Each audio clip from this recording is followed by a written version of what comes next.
Silence. Fresh Boy Production.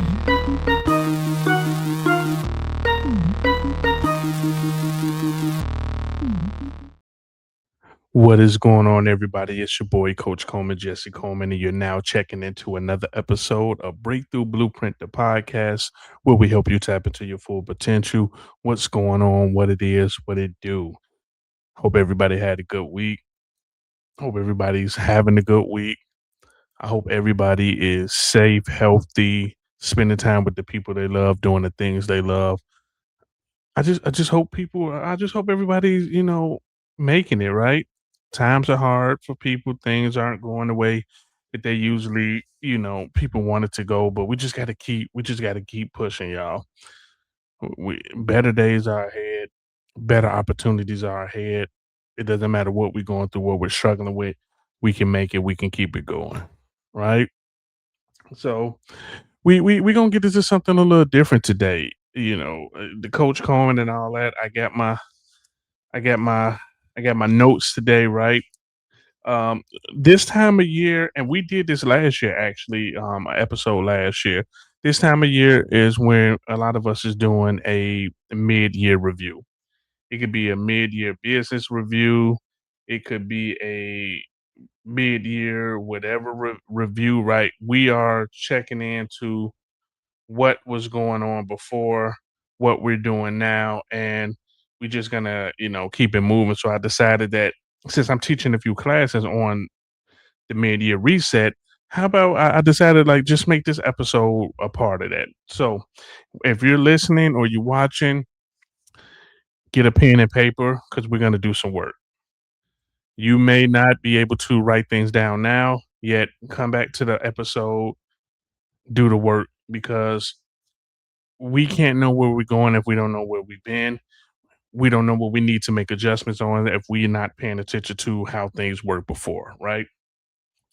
And what if I told you that the first half of the year really doesn't matter as much as how you respond to it? This episode is called 112 business days left. You have 112 business days left. You have 112 opportunities to change the trajectory, right? Trajectory, right? Rewrite your story and just become the person your goals have been waiting on. We talk about this on a lot of episodes of becoming the person that we know we can become and becoming the person that we are required to become to be able to hit our goals. And that's what we want to do. How do we tap into that? How do we become that person? So we're going to get into some things. So first part, what we're going to talk about is that we're going to do a reality check, right? Get real, get right. If December 31st arrived tomorrow, how would you feel about your progress? Mm. How would you feel about your progress? And then I want you to pick a word that describes how you feel: proud, frustrated, excited, overwhelmed, behind, grateful. We should be feeling grateful anytime. So while you're doing this, grateful need to be one of your words, right? Like confused, hopeful, motivated, disappointed, focused, disconnected. So you're gonna write down how would you feel about your progress this year if it was December 31st, and then I want you to describe your current feeling about that in one word. Let's look into the first part of the year. What is something you're most proud about? We always start with something good. So what are you proud about for the first part of the year? Did you actually start writing that book that you wanted to write? Did you sign up for that course or that class that you wanted to take? Did you finally decide to go to the gym? You started a new business? What is something that you're proud about? We always have to give ourselves grace. Remember the gap in the game. What is something you're proud about? And then after that, it's what is something you're disappointed about? Think about something that you're disappointed about.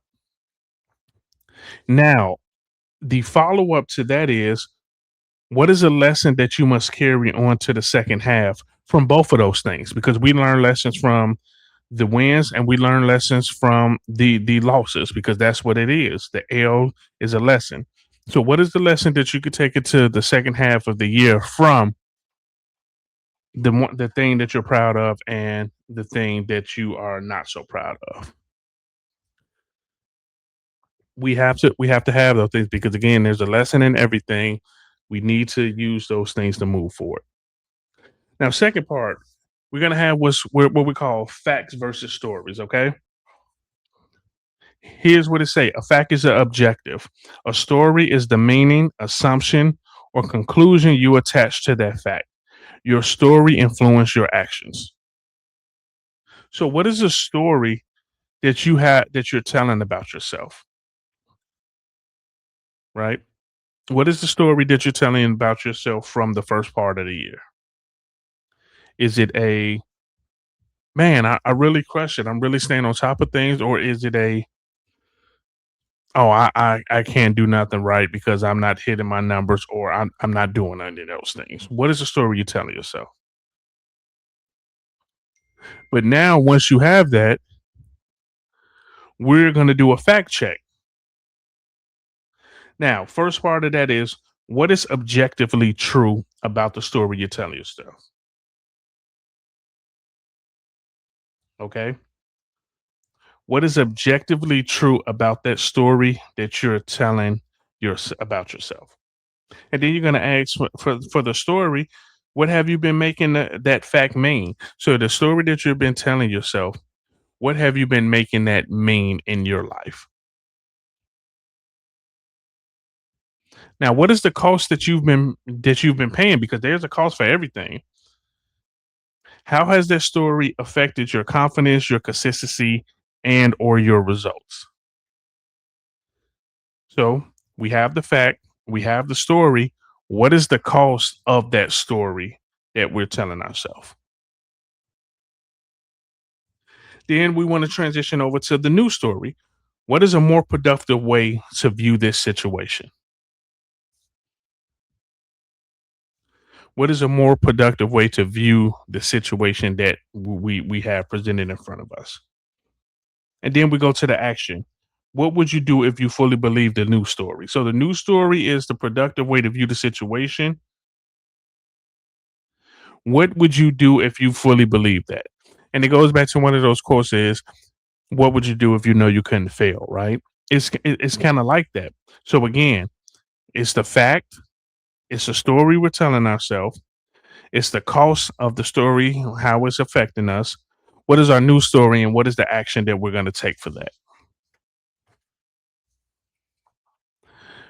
This next part is something we've talked about a lot, and I don't want to beat a dead horse, or I don't want to keep going over and over and over it yet. Motivation versus commitment. Motivation is a feeling, commitment is a decision. We know motivation is temporary, emotional, and unpredictable. A commitment is consistent, intentional, and results driven. That's why we always tell people motivation is BS. Commitment is not BS.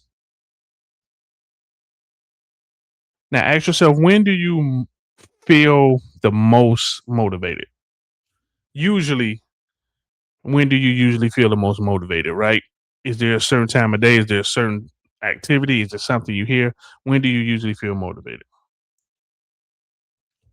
Now, the second part of that is, what situations normally cause your motivation to start decreasing? What are some of those situations that normally cause your motivation to start decreasing, to start going away? Like when you're drinking an energy drink, when you start crashing, right?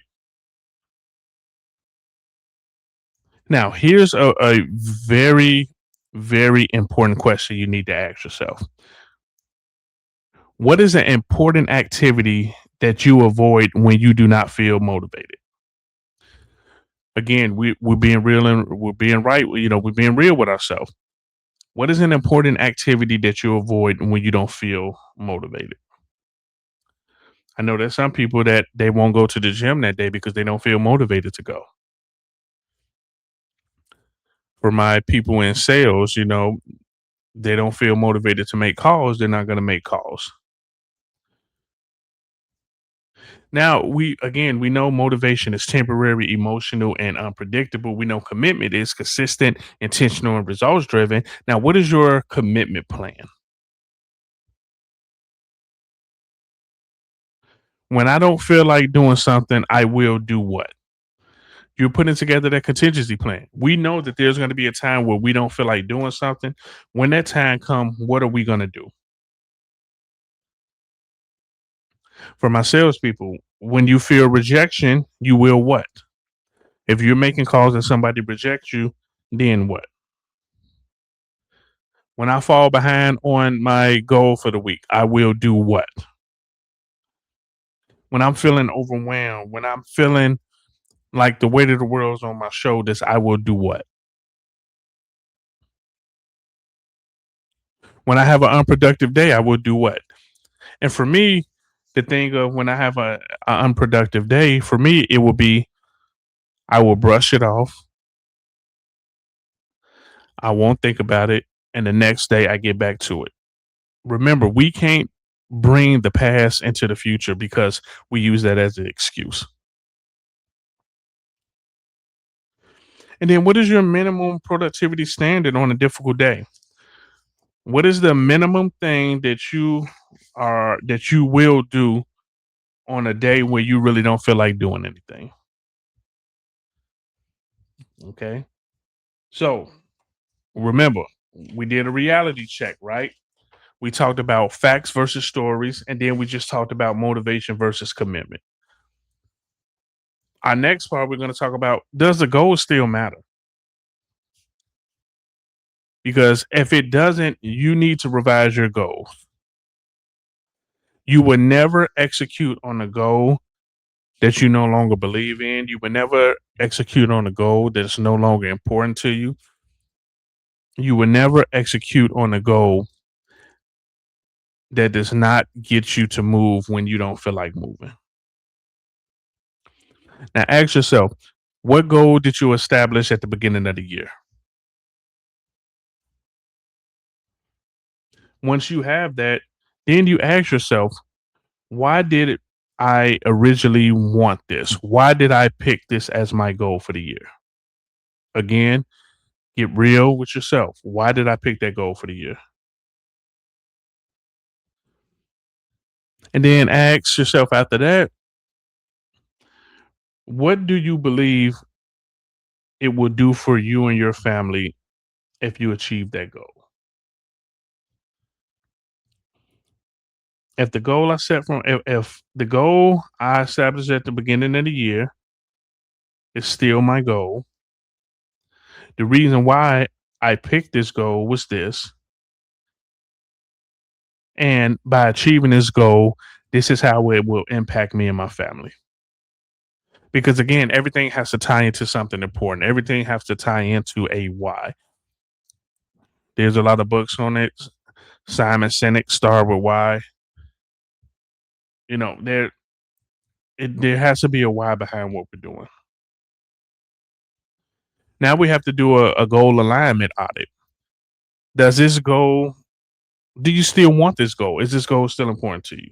Yes, no, unsure, or you need to revise that goal. It's still kind of the goal, but you need to make some revisions to it. And then you have to ask yourself why. If that goal is still your goal, why? If that goal is no longer your goal, why? You need to know the why behind it. What are some of the things that have changed for you since you established that goal? I know for me, in January, my goals did not account for my pops passing away. My goal in January did not account for a lot of the things that, me and the fam are dealing with in relations to him passing away. So there's a lot of things that has changed with that. Here's the big question, another part of this. And I'm going to read it to you right off of the student guide from the course I teach. What are you willing to sacrifice? And what are you not willing to sacrifice? We have to know that up front. You have to know what you're willing to sacrifice and what you're not willing to sacrifice to be able to accomplish that goal. And then if you're updating your goal, say, hey, my updated goal for the remainder of 2026 is what?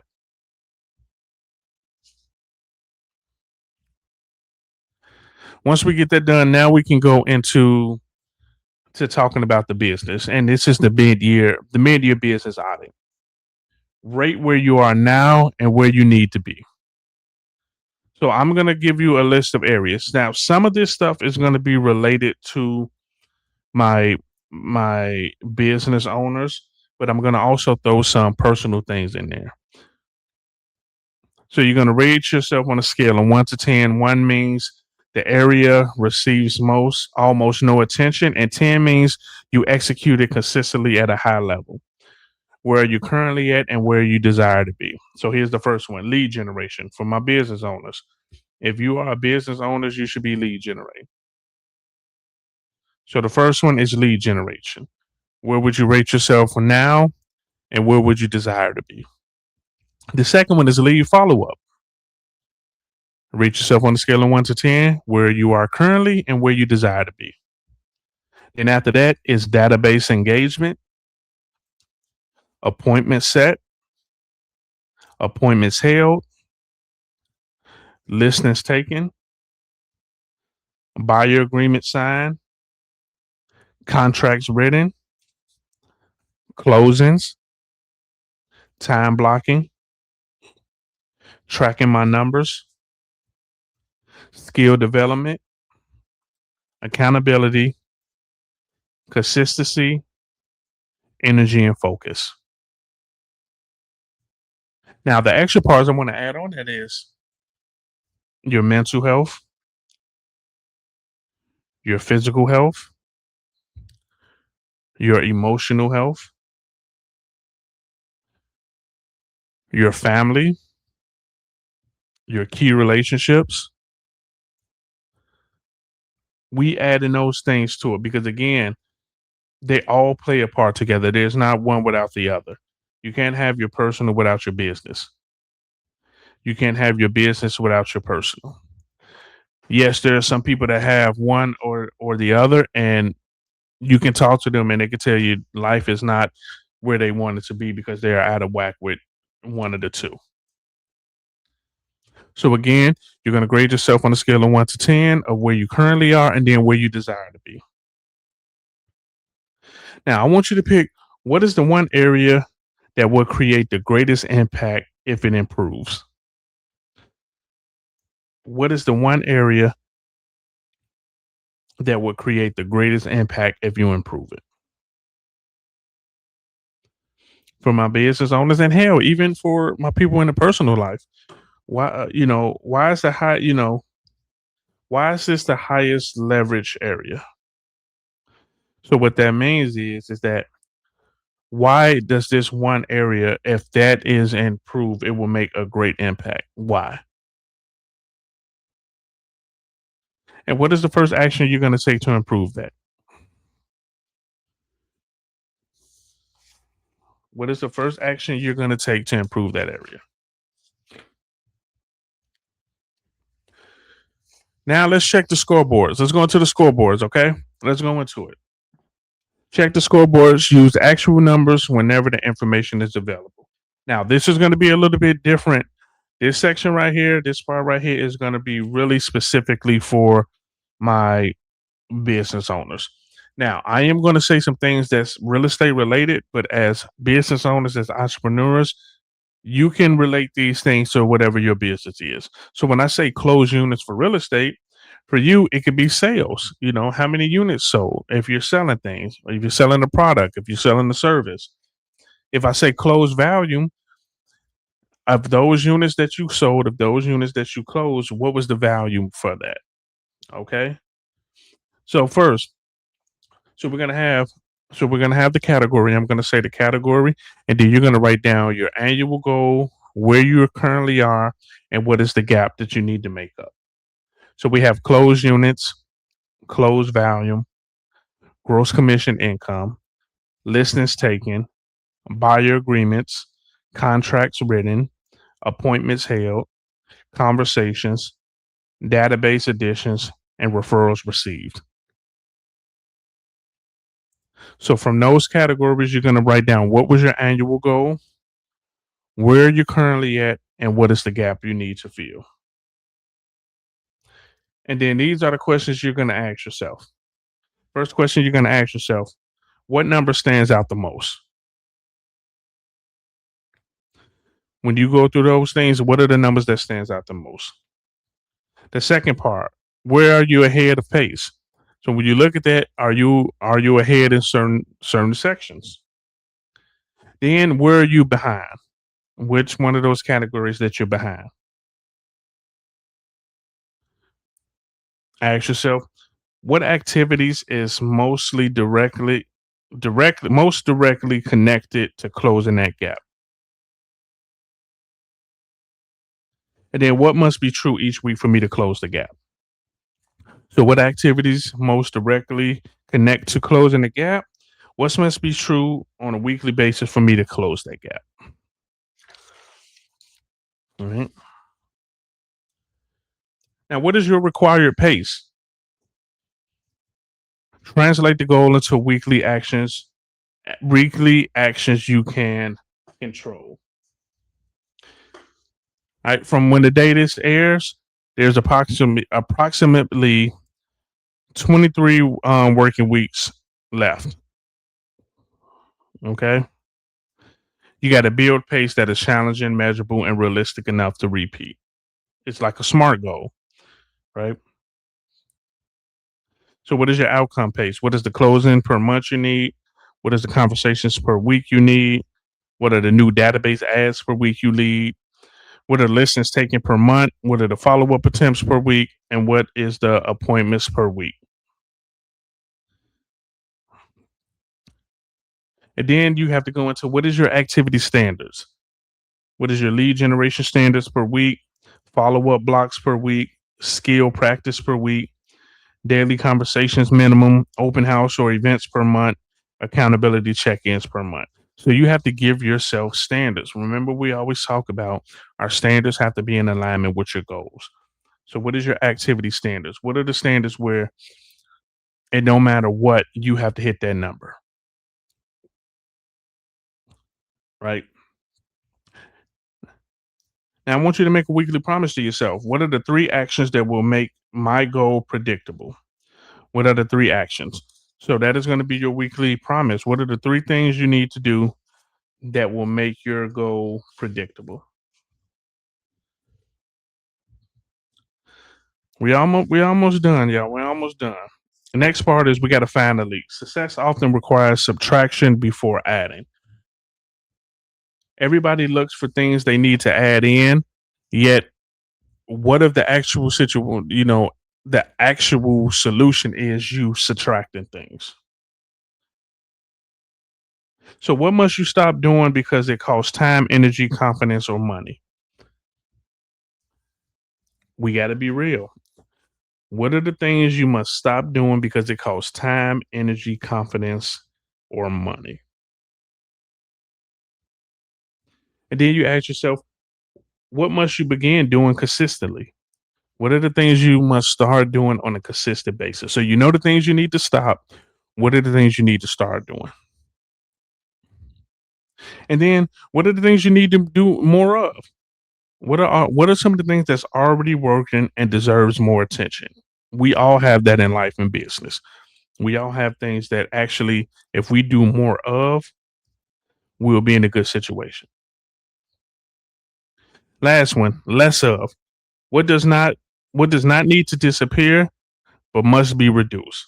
Now there is some things that you don't need to get rid of, but you do need to reduce the attention that you give to it.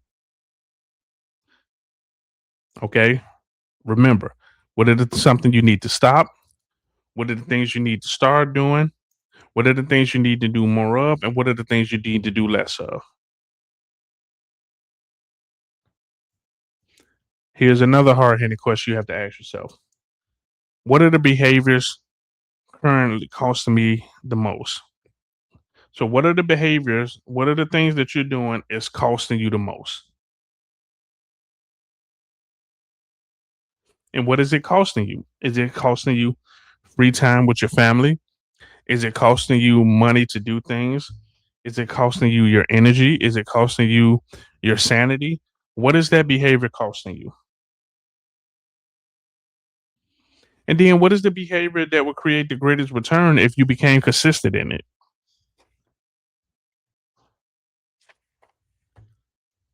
What is the behavior that will give you the most return if you stay consistent in it? Now, we have a thing what's called the 15th protocol. It's a monthly reset to create awareness, correction, and momentum. If you're not at your goal or on pace for your goal by the 15th of the month, there are some extra activities, there is some extra time that you have to commit to be able to hit your goal. It's simple as that. There's a 15 protocol for the year, which is where we are right now, mid-year review. There's a 15 protocol for the month. If you are not halfway at your goal, there are some activities that you need to double down. So when we talked about what are the things that are working that you need to do more of, those are things we have to double down on. There are some activities that you have to have set up for yourself, your contingency plan to where if you're not at your goal, you have to do these things.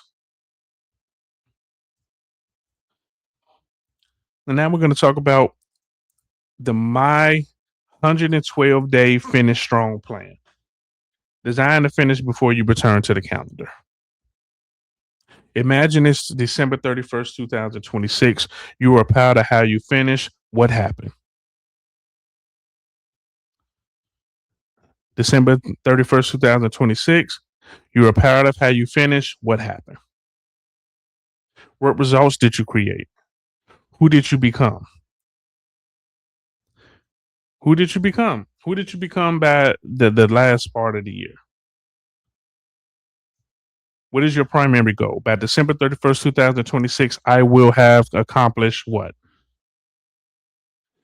And why does that goal matter to you so much? By December 1st, 2026, you will have accomplished this. This is important to me because what? Then you highlight what are your top three priorities? What are the top three priorities that you need to focus on to finish the year strong?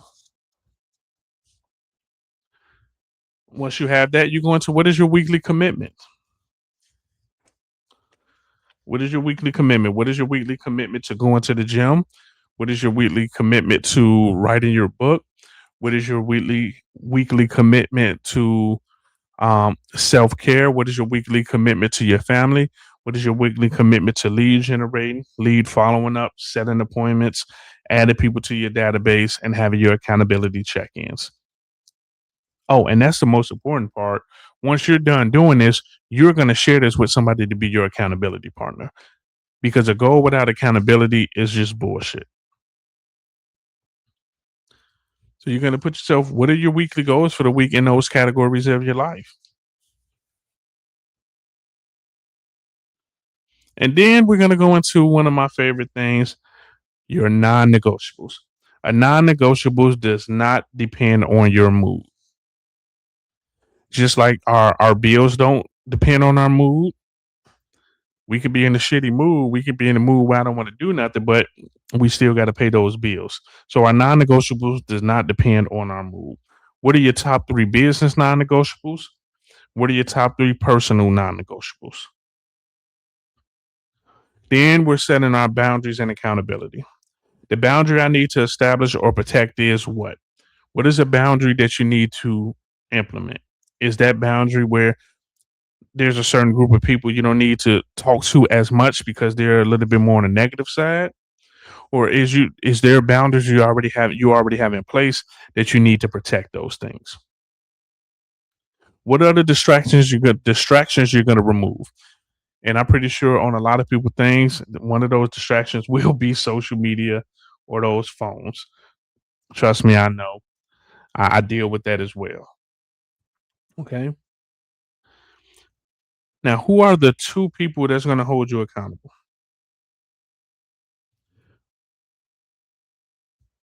Who are the two people that's going to hold you accountable? And then you're going to give them directions on what do you want them to hold you accountable to and what you want them to track.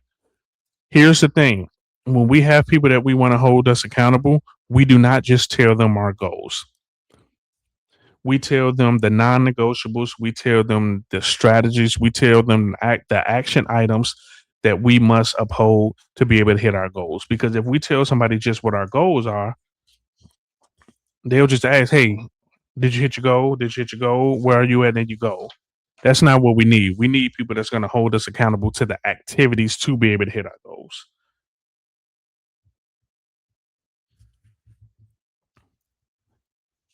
And the next part of that, we're going to become the person your goals requires.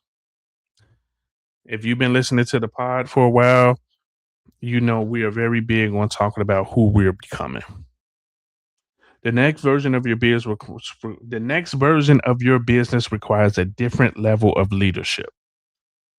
The version of me who finishes strong is someone who does what? That version of me does this consistently. What are you doing consistently? That version of me stopped doing what? That version of me protects what? That version of me believes in what? So who is the version of you that finished strong? What does that version of you do consistently? What does that version of you stop doing that is not beneficial? What does that version of you protect? And what does that version of you believe in? Now, I want you to give yourself your first 72 hours. What are the three action items that you're going to do in the first 72 hours? Who's the first person you need to contact? And does your calendar supports your goals or your activities?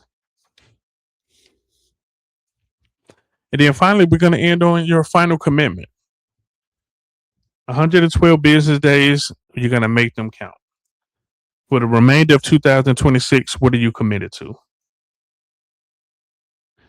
How would you know when you're honoring that commitment? And I want you to finish these sentences to yourself. The version of me who finishes strong will no longer do what? The version of me who finishes strong will consistently do what? Starting today, I will do what? That is a commitment that you're making to yourself.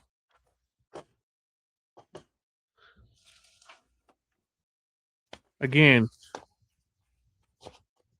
we can't let the first half of the year define our second part of the year. We got to learn from it. We make adjustments because of it, and then we go attack the last part of the year. We got to have focus. We got to have discipline. We got to have commitment. You have to have commitment to your future, but not only your future, but the future for the people you love and care about the most. Let's make a commitment to ourselves to do what we need to do to get to where we want to get to and not focus or dwell on what didn't go wrong in the first part of the year. Or hell, we can't even dwell too much on what went right because we know things could change drastically.